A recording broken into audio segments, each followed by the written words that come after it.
байгаа учраас одоо иргэдэд илүү их чирэгдэл учруулах вэ гэх болгоомжлол бас байна л да. Энэ тал дээр та юу гэж бодож байна?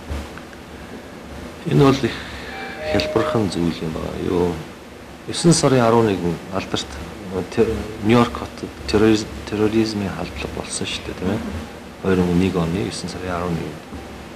Тэгэхээр тэр террорист халдлагын дараа өндөр хөгжилтэй орнуудын хийсэн нэг дүгнэлт бол энэ террорист үйл ажиллагааг зохион байгуулахад жижиг хэмжээний гуйвуулгуудаар байн мөнгө гуйвуулж үл үзэгдэх одоо тийм үү өдөнд харагдахгүй бусдын анхаарлыг татахгүйгээр мөнгө хоримтлуулсаар байгаад энэ одоо хар үйл ажиллагааг санхүүжүүлэх мөнгийг бий болгодог юм байна гэдэг дүгнэлтэнд хүрсэн. Тэгээд тийм учраас энэ жижиг хэмжээний гуйвуулгуудад хяналт тавих хэрэгтэй гэж. Энэ их 8 гэж бид нар ярьдаг шүү дээ. Дараа нь их 20 болцсон байлгүй. Энэ дэлхийн тэргүүлэх одоо гүрнүүдийн гаргасан шийдвэр юм байна. Тэгээд энэ шийдвэр маань явсаар бүх дэлхийгээр одоо мөрдөгдөх гэж ингэж орлого хийж байгаа ийм учиртай байхгүй. Тэр учраас өндөр хөгжилтэй бүх улсуудад одоо 20 сая орчим төгрөгтэй тэнцэх хэмжээний дээш давсан гуйвуулгууд дээр хяналт тавина гэдэг ийм журам үйлчилж байгаа. Бүх банк санхүүгийн байгууллагуудад энэ хяналтыг тавьж байгаа.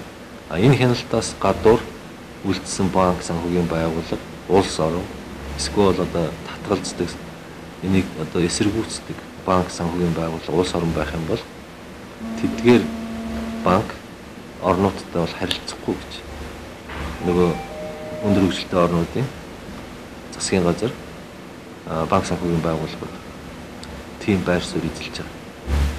Тийм учраас энэ нөгөө дэлхийд даяар мөрдөж эхэлж байгаа нэг журмыг л Монгол улсад мөрдүүлэх гэж байгаа юм л да. Хэрвээ Монгол улс энээс татгалзах юм бол Монгол улсыг одоо эргэлзээтэй итгэл даах бус тийм орны жагсаалт хар жагсаалтанд оруулах гэж.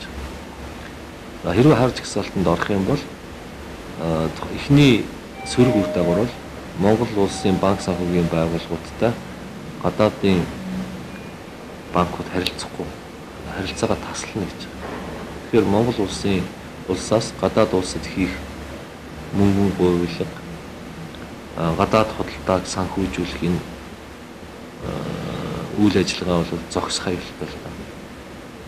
Монгол улсын компаниуд Европ, Аз, Америкийн компаниудтай худалдаа хийхэд үлэмж хүндрэл учирна гэсэн үгтэй гүйлгэн хийхдэггүй болно гэсэн үг. Тийм л учиртай. Дайма Итали албан тасалгааны тавилга Virtus тавилгын ихтэй үйлдвэрлэе. Утас 7711 3535. Хяналтын зүйл хэд тавих банкуд одоо дийлэрүүд нь одоо тэр харилцах одоо харилцах тэр дийлэрүүд нь ажилчтан одоо шалгах юм эсвэл цагдаагийн байгууллагад тэр шилжүүлэх юм 20-оос дээш төгрөгийн гүйлгээ хийсэн. 20-оос дээш хийсэн гүйлгээг яг бас буруу ойлгож болохгүй л дээ. Яг шалгаад байх нь бас биш юм байна. 20-оос дээш гүйлгээг одоо сар тутамж байдаг юм уу? Улирал тутам хийдэг хувь хүн юм уу компани бай гэж бодъё. Тэгвэл тэр хүнийг шалгана гэсэн үг биш л дээ. Энэ бол хэвийн гүйлгээ байна гэж үзнэ тийм. Банк бол харилцагчаа таньж байгаа шүү дээ. Харилцагч нь ямар үйл ажиллагаа явуулдаг, ямар бизнес эрхэлдэг гэдгийг бол банкны тейлерээс өсөөлөд эдийн засгчид нь бол таньж мэдж байгаа. Тийм учраас тэр гүйлгээ хийсэн харилцагчийг шалгаад байх асуудал биш. Гол нь бүртгэж байгаа. Энэ харилцагч тогтмол иймэрхүү төрлийн гүйлгээ хийдэг шүү гэдгийг бүртгэж байна. Тэр мэдээлэл Төв банкны холбогдох хэлтс рүү явж байгаа юм. Төв банкны холбогдох хэлтсийн ажилтнууд энэ мэдээллийг бас ойлгов. Энэ бол ердийн гүйлгээ. Тийм учраас тэр харилцагчийг шалгаад байхгүй. Харин юр бусын гүйлгээ гарах нөхцөл одоо 20 сая гүйлгээ хийдэг байсан хүн гівэнд 200 саяын төгрөгийн гүйлгээ хийгээд эхлэвэл шалгана. Шалгана гэдэг бол бас их том үг л дээ. Нэг шалгаад байх тийм зүйлгүй. Өөрөөс нь тайлбар авах харилцагчаас. Харилцагчаас өөрийнх нь бусад харилцагчдад мэдгэдэггүйгээр нууцыг хадгалж ямар учиртай ямар утгатай гүйлгээ юм бэ гэдгийг л тайлбар авах. Тэгээд тайлбар бол хангалттай бизнес нь өсөж өндийсэн шинэ бизнесээс орсон орлогын бол тэр тайлбарыг л хүлээж авах. Тэрнээс данс нэгтлэнгийн одоо бичиг баримтын нэгжээр шалгаал тэгээд байх юм бол биш байхгүй. Тэгэхээр тэр ойлголтыг зөв өгөх шаардлага. Гадаад бүр буруу ойлголт яваад байгаа. Буруу ойлголт явж байгаа. Одоо юу гэдгийг албан тасалгаанд нь очиод бичиг баримтын ухаал ингээд шалгана гэдэг бол тийм ойлголт хэрвээ байгаа бол тэр шиг худлаа ойлголт байх.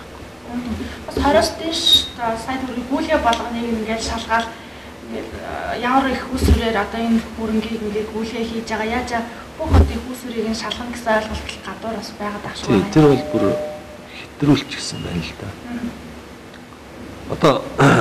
Одоо энэ хууль хилцэж байгаа огт холбоогүйгээр тэртээ тэргүй 20-с дээш саяаш дээш гүйлгээ дээр хяналт тавьж байгаа шүү дээ. Банкуд ч өөрсдөө тавьж байгаа. Төв банк ч тавьж байгаа. Дээрэс нь Монголын банкуудтай харилцаж байгаа гадаадын банкуд энэ хяналтыг тавьж байгаа. Энэ хууль батлагдаагүй огт холбоогүй. Эхлээд явж байгаа ажил байхгүй. Тэгэхээр Монголын аль нэг банкнаас одоо гадаадын Америкийн гэдэг юм уу нэг банкнд мөнгө гуйлга хийж байгаа шүү дээ. Одоо ч хийж байгаа. Өнөөдөр ч хийж байгаа. Тэгэхээр энэ гүйлгээ хэвийн бус хэмжээ урд өмнөх хэмжээнээс эрс зөрүүтэй байх юм бол Америкийн банкуд манай банкудаас асууж байгаа. Энэ ямар агуулгатай учир утгатай гүйлгээ юм бэ? Энийг тайлбарыг өгөөч гэж. Хэдэн жилийн өмнөөс эхэлсэн зүйл шүү дээ. Тэгэхээр банкуд харилцагчтайгаа холбогдоод та тайлбараа өгөөч. Ямар орлогоос гарсан, их усрээс гарсан гүйлгээ юм бэ? Тэгээд тайлбараа өглөө. Тэр тайлбарыг нь Монголын банк, Америкийн юм уу, Европын банк руу явуулж байгаа. Тэгэл ойлголоо. Асуудал байхгүй гэл ингээл хэвийн үйл ажиллагаа явуулж байгаа байхгүй. Тэгээс одоо өнөөдөр эхлэх гээд байгаа юм уу, маргааш эхлэх гээд байгаа юм биш байхгүй. Одоо зөвхөн хуульчлах гэж байгаа учраас л ийм нэг шууган үүсэж байгаа шүү. Дайма Итали албан тасалгааны тавилга Virtus тавилгын ихтэй үүтэрлээ. Утас 7711 3535.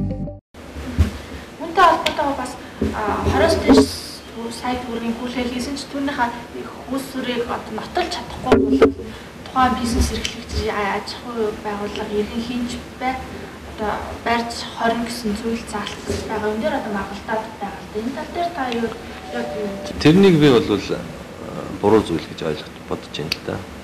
Хэрвээ харилцагч гүйлгээнийхээ агуулга утгыг тийм ээ их усрыг орлогынхаа их усрыг баталж чадахгүй бол банк зүгээр харилцаал болчих хэвээр.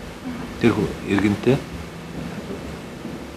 харилцагчийн одоо юу гэдэг нь холбоогоо таслах ёстой л гэсэн үг л дээ. Харилцааныхаа холбоог таслах ёстой.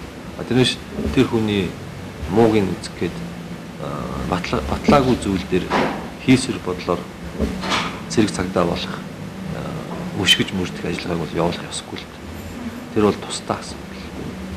Банкны байгууллагын хувьд бол хэрвээ та орлогынхаа их усрыг баталж чадахгүй бол уучлаарай. Одоо таны гүйлгээг хийж чадахгүй нэ гэдэг үгийг л хэлэхэд бол хангалттай. Гэтэ яг хууль батлагдаагүй хэмжээний гүйлгээ эндээс банкудад бас хэрэгтэй шүү дээ. Яг тэгэж одоо харилцагчаа цаашаа төлөвлөж чадах уу? Чадна. Яагаад тэгэхээр шаардлага улам бүр өндөрсөж байгаа шүү дээ. Төв банкнаас ирээд бас шалгана шүү дээ. Арилжааны банкуд те. Төв банкнаас ирээд энэ гүйлгээний чинь утга учир нь юу юм бэ? Энэ хүний орлогын их уср хаа юм бэ? Та бүгд яаж шалгасан юм бэ? Гэхээр хариулт байхгүй бол тухайн банк торгуулд байна. Арга хэмжээ авахулах болно. Нөгөө талаар тэр гүйлгээг гадаад улсын өөр банктай хийсэн бол нөгөө банкны шаардлагыг биелүүлэхээс өөр замгүй болно шүү дээ. Тайлбар явуулахаас өөр замгүй.